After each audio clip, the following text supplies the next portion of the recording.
Anak-anak dilanjut ya ke rumus kecepatan dan percepatan.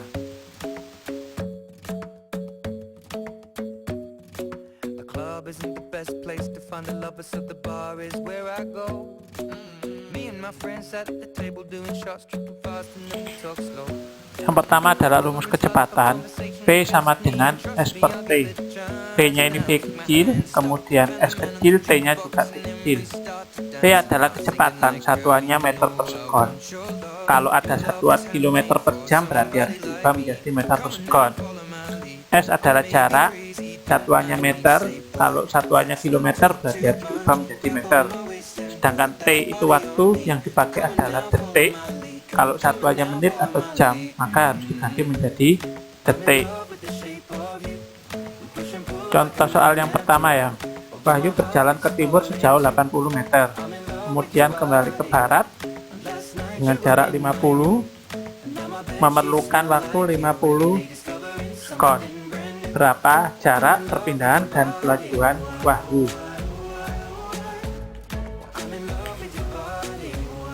Kita lihat cara jawabnya ya.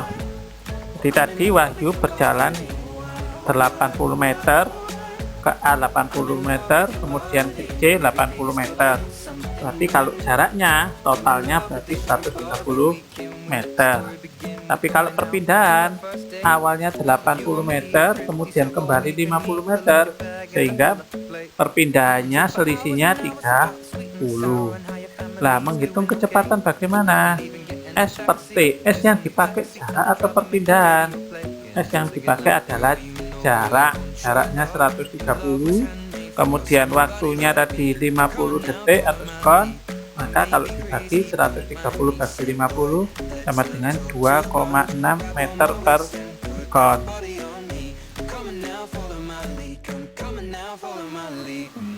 Contoh yang kedua ya, silakan dibaca sendiri.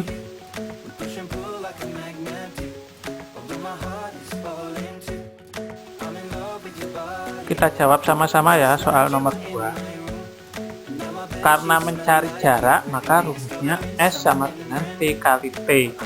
Tadi yang pertama, kalau kecepatan T sama dengan S per T, kalau mencari waktu T per V. Tapi kalau mencari jarak, S sama dengan T kali T. Nah, yang diketahui V-nya 8 meter per sekon, kemudian waktunya 30 menit, dijadikan detik, 30 kali 60 detik, 1800 detik. Yang ditanyakan S berarti V kali T. V-nya 8, T-nya 1800 dikalikan 8 kali 1800, 14.400 meter. Kalau dijadikan kilometer dibagi 1000 ya, menjadi 14,4 kilometer. Nah, selanjutnya percepatan. Percepatan itu apa sih? Perubahan kecepatan tiap satuan waktu. Ada yang dipercepat, ada yang diperlambat. Contoh yang dipercepat, buah kelapa jatuh ke bawah, berarti kecepatannya tambah cepat. Contoh yang diperlambat, mobil direm. Kalau dipercepat, nilai A atau lambangnya percepatan itu positif. Kalau diperlambat, nilainya negatif. Nah, sekarang rumus percepatan A sama dengan P2 min P1 per delta T. P1-nya itu kecepatan awal, P2 kecepatan akhir, T-nya waktu. Nah, A sendiri percepatan, M per S kuadrat.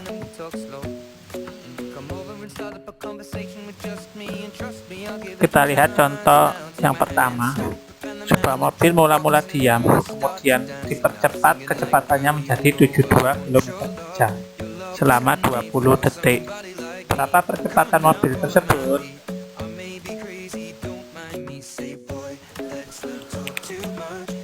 Kita lihat cara jawabnya. Mobil mula-mula diam berarti tidak punya kecepatan, artinya V1-nya sama dengan 0. Kalau mula-mula diam, V1-nya sama dengan 0. Kalau awalnya bergerak menjadi berhenti, misalkan direm, berarti V2-nya yang 0. Kecepatan akhirnya V2 Aslinya tulisannya 72 km per jam, tapi harus diubah menjadi meter per sekon sehingga dibagi menjadi 6 menjadi 20 meter per sekon.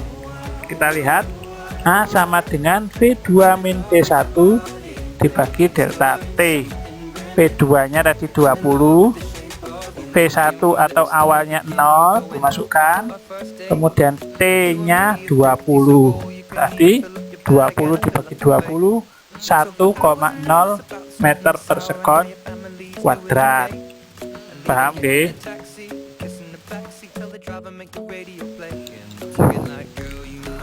Nah, ini silakan dicatat bagaimana sih cara menjawab soal hitung-hitungan supaya gampang, supaya lebih mudah. Langkah-langkahnya seperti apa bisa dicatat.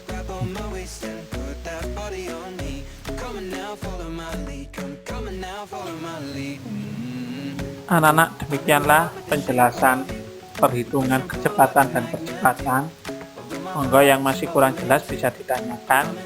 Semoga tayangan ini bermanfaat dan kalian semuanya bisa paham. Saya akhiri dulu ya, sampai ketemu pertemuan berikutnya.